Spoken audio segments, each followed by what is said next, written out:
Hey, welcome to another episode of Bishop Littman Live. If you're new to our channel, be sure to hit that subscribe button. It's always a joy to share with those of you who are with us each and every week. There's an old country western song that I like, and I like all kinds of music. I know it's weird, but I just love it all because I'm a musician, and so I had to learn it all from Bach to rock.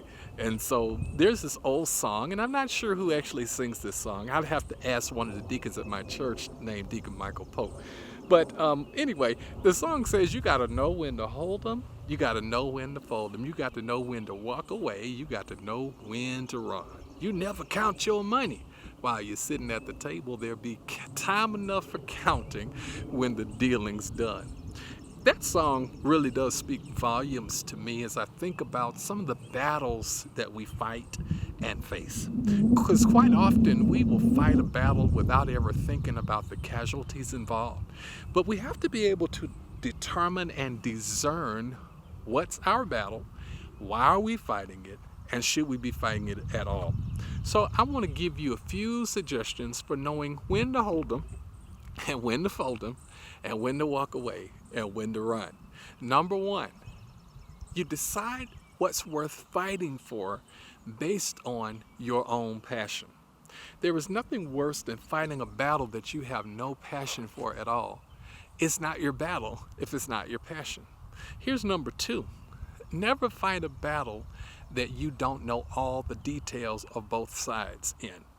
Because one of the worst things that you could do is to jump in the middle of something without a clue as to what's happening in the midst of what you've jumped into.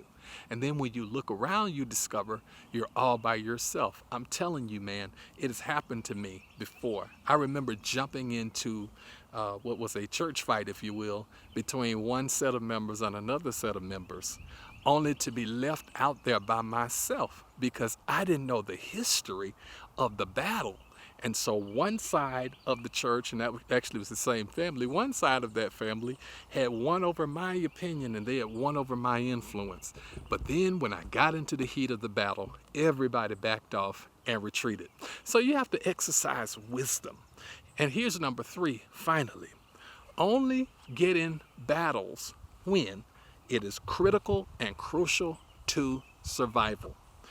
There are times that you need to get involved, that you need to be active, that you need to speak and speak up and speak out, particularly when things are critical, when there may be a loss of life, a loss of wealth, a loss of continuity of the organization or the group or whatever it may be.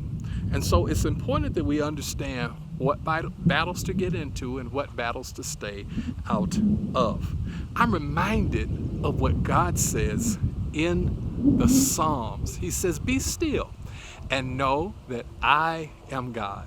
And so what God is saying to us is that there are some battles that we need to wait on Him to work out. I'm not talking about any specifically, but I am simply saying we can't fight without God being on our side.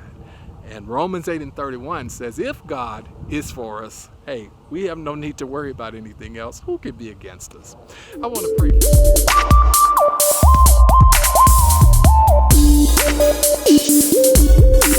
you.